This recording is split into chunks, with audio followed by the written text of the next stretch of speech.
So, Today, I'm going to share the story behind one of the creepiest videos on the internet. But before we get into today's story, if you're a fan of the strange, dark, and mysterious delivered in story format, then you come to the right place because that's all we do, and we upload 2 or 3 times every week. So if that's of interest to you, please go to the like button's house, and as soon as the like button sits down to watch their favorite TV show, start violently vacuuming right in front of the TV. Also, please subscribe to our channel and turn on all notifications so you don't... I've been watching Mrballen, for a short time, right? But I'm starting to pick up on when he talks, he's very animated he's very, I don't know how to, he moves his body when he talks, and especially with his head. I don't know, maybe it's something that, when I talk, maybe I don't realize it, but is there something that I do when I talk? Cause he be like, it's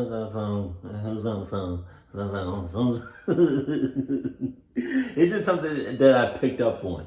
I'm not trying to make fun of him or anything. It's just he talks with his body, and I know a lot of people do that, but I'm just saying that's what I picked up on. This any of our weekly uploads. All right, let's get into today's story. I wasn't ready.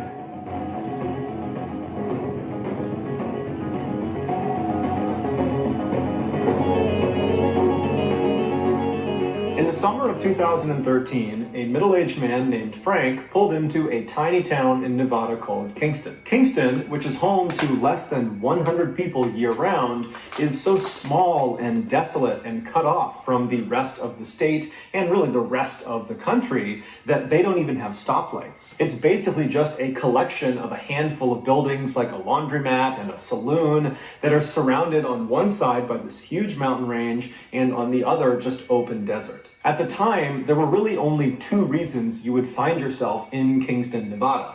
1, if you lived there or were visiting someone that lived there, or 2, if you were going to visit the abandoned mines up in the mountain that are right near Kingston. Frank was in Kingston for the latter. For the last 5 years, Frank had been traveling all over Nevada and California and just the West Coast in general, exploring abandoned mines. And he would film himself while he was in there, and then when he got back to his house, he would upload the footage to his YouTube channel. When he arrived in Kingston, Frank had already uploaded 302 videos to his channel. But despite the very high number of videos on his channel was still very, very small, and it wasn't growing really at all. So for him to be dedicating that much time and energy into making these videos indicated that he wasn't really doing it for YouTube fame.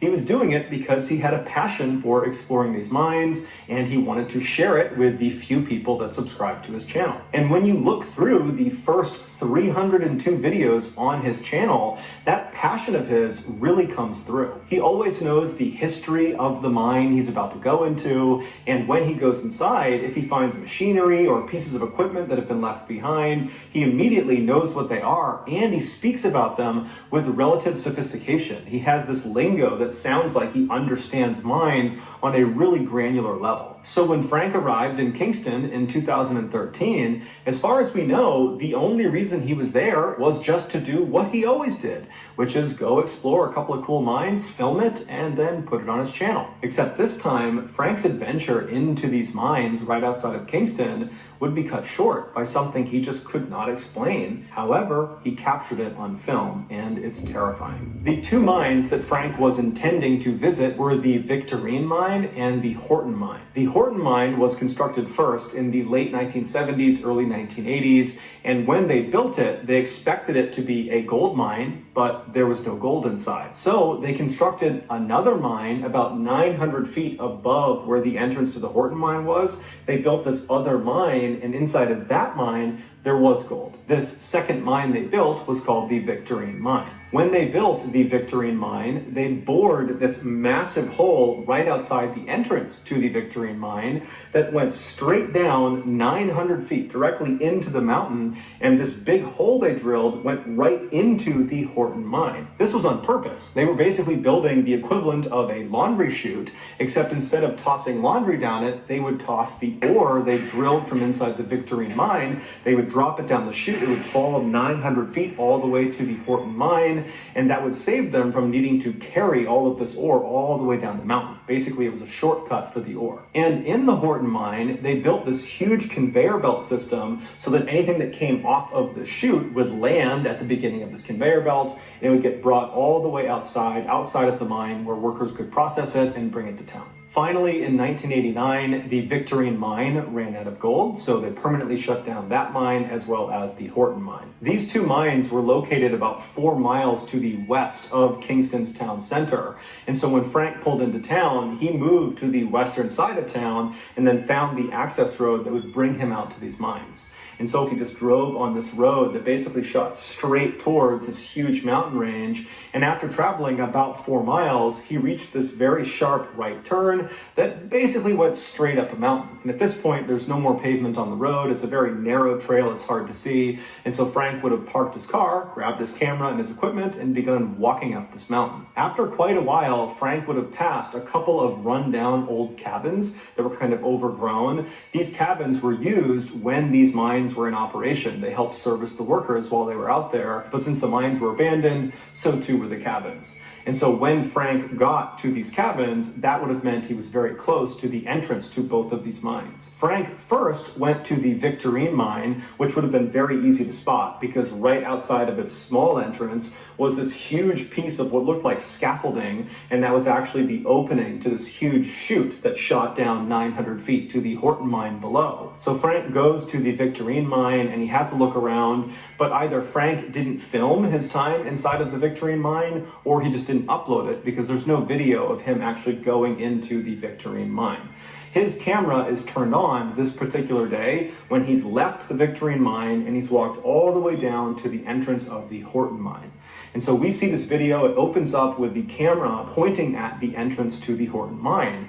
And the entrance to the Horton mine is very bizarre looking. The entrance, which is 20 feet tall, has all these long strips of metal plating that have been kind of anchored up all around the entrance to prevent the entrance from caving in on itself. But despite whatever functional value these copper plates might have had, the aesthetic result is very creepy and makes you not want to go in the entrance.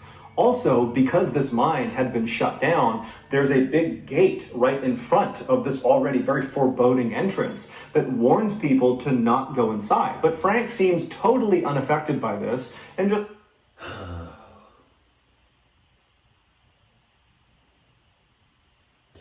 Let the clock ship begin. God, red flags out the ass, but you don't see that, Frank, do you, Frank? You don't see that, right? You don't see that. You don't see that, right, Frank? Oh, all right. Bet you gonna see it when something get up on your ass. Strolls right up to the entrance of Horton Mine and he kind of talks about its history, and then he calmly steps over this warning gate telling people to stay back, and he begins walking into this mine. Right away, Frank notices there's quite a bit of water on the ground, and that's cause for concern. Okay, we can go in here and just take a quick look. I don't think I'm going to explore this particular mine. There's a little bit too much water in here, and I know this mine is really old, but I just don't think it's wise to go in here when there's water. Try to avoid this if I can. Frank's not concerned that there is water.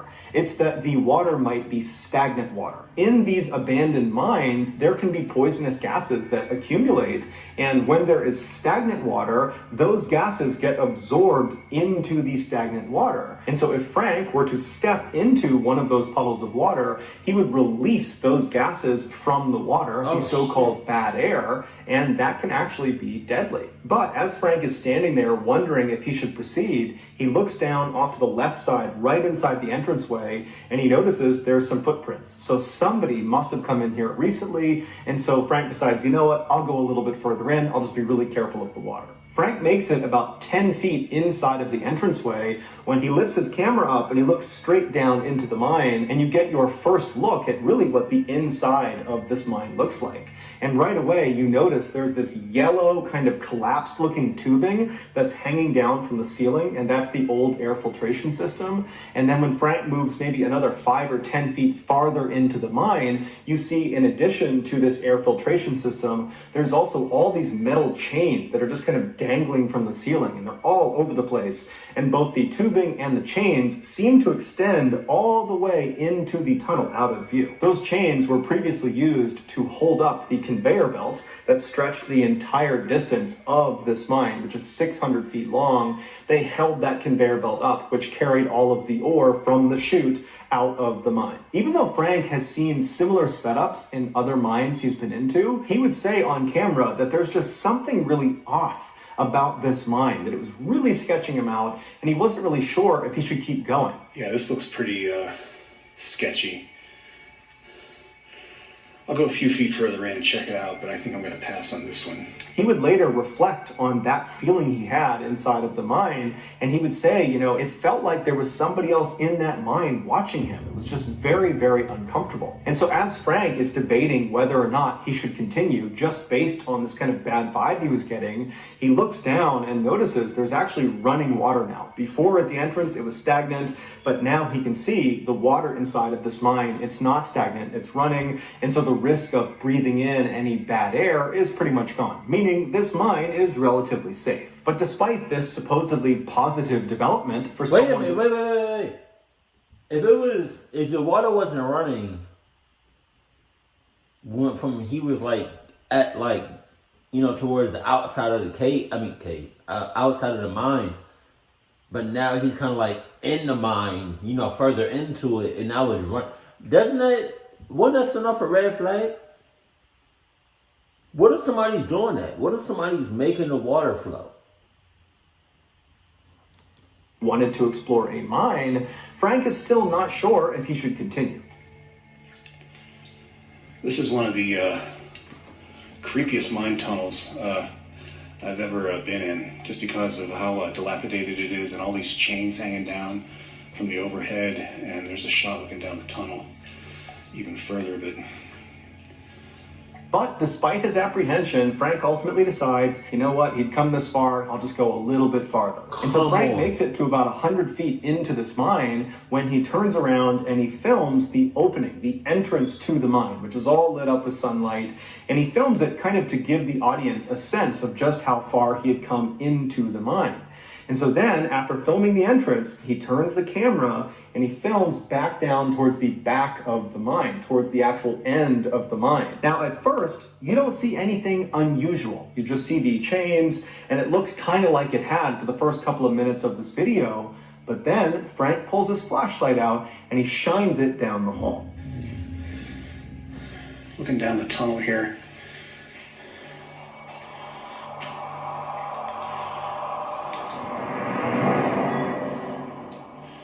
Why is it swinging?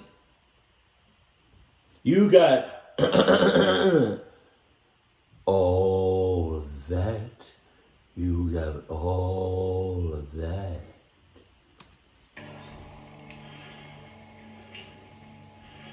It's a couple of them swinging. Somebody clucking. I don't know why that one chain is swinging back there. That one chain, it's a chain right here swinging. Granted, this one is swinging like crazy, but Jesus, somebody clucking with him. Somebody messing with him.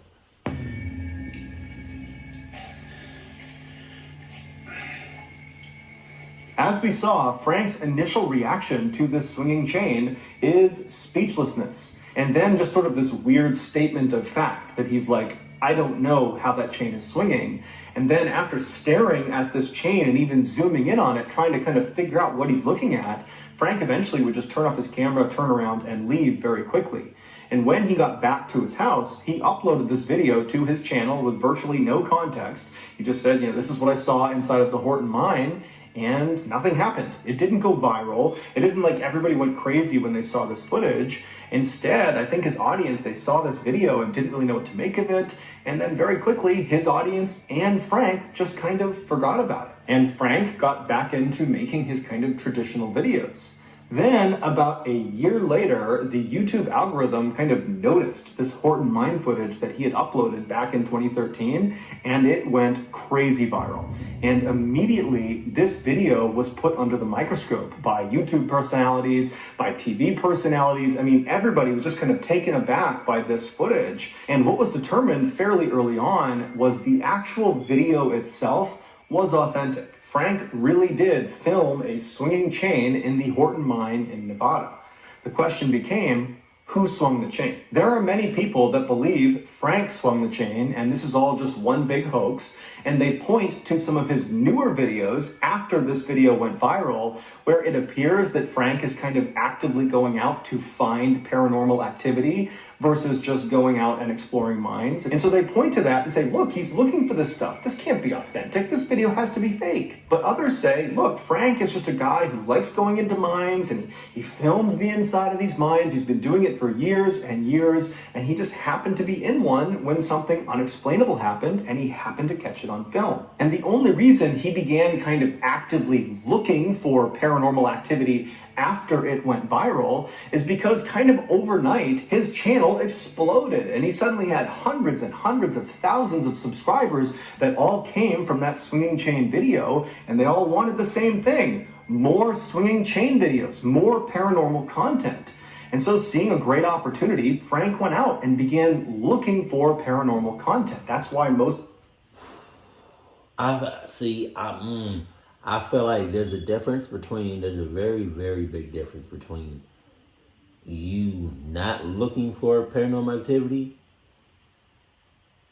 and it happens versus you looking for paranormal activity and it happens. his videos after that video where the swinging chain happened are kind of geared towards fishing for that kind of stuff. But that first video, that swinging chain video, there wasn't really a good incentive for Frank to fake it at the time he uploaded it. Obviously now you can say, oh, well, he staged it because he wanted it to go viral and he wanted to become famous and then have this great YouTube career. Look, it's all in front of us. It's so obvious. But how could Frank have possibly predicted that that video would go viral? Going viral is so hard, and it happens so rarely, and it's nearly impossible to predict. And so how could Frank, who had uploaded hundreds and hundreds of videos before, and none of them had come anywhere near virality, how could he have said, this is going to go viral? It's just such a long shot. It also seems very uncharacteristic for Frank to have been diligently uploading on this YouTube channel, which was basically a passion project, for 5 years. He's uploaded 302 videos, and all of them are the same. He's posting the same type of content very consistently for the same small, loyal following, and then out of left field, he uploads his ghost video with no context. Even if he was trying to go viral with this video, he would have known that the most likely outcome would be that the video did not go viral, and instead his small, loyal following that was used to a particular type of content would see this video and be like, why did he upload that? Or worse, they would think, is he faking this? Is this a hoax? And if so, that would totally tarnish his reputation, and he'd lose probably some of his precious few subscribers. I mean, it just didn't feel like the juice was worth the squeeze. But regardless, even though lots and lots of people have said, you're lying, Frank, you're lying, Frank, you're lying, Frank, he said, I'm not lying. I was in the Horton mine. I filmed what I filmed. It's up to you what you believe. So that's going to do it, guys. If you found the secret in today's episode, let us know in the comments section what it is and where you found it, so give us the timestamp. And if you're the first to do that, we'll pin you at the top of the comments section. If you got something out of today's episode and you haven't done this already, please go to the like button's house, and right as the like button is sitting down to watch their favorite TV show, start violently vacuuming right in front of the TV. Also, please subscribe to our channel and turn on all notifications so you don't miss any of our weekly 2 or 3 video uploads. We are now selling merchandise like flannels and hats and sweatshirts and mugs and all sorts of stuff. If you're interested, go to shopmrballen.com. If you want to learn about upcoming deals and promotions for our shop, go to our shop's Instagram page. The username is shopmrballen. If you want to get in touch with me, you can direct message me on Instagram or on Twitter. My username for both platforms is the same. It's johnballen416. I also have a ton of content over on TikTok where my username is Mrballen. We also have a second YouTube channel called Mrballen Shorts where we post random short videos and lost episodes. We also have a Facebook page just called Mrballen where we post condensed versions of the long episodes you see on YouTube. If you have a story suggestion, please submit it to our subreddit just called Mrballen. It's linked in the description below. So whether I see you on Instagram, Twitter, TikTok, Reddit, YouTube, Facebook, or some combination, just know that I really appreciate your support. And until next time, that's going to do it. See ya. I don't know. I'm pretty sure it wasn't fake, but that's just me. I think the reason people were saying that it was fake, that he's lying, is because it's easy. It's easy to fake a video. It's easy to make a video look real. It's easy to stage a video and make it look real as hell. But I mean, I haven't seen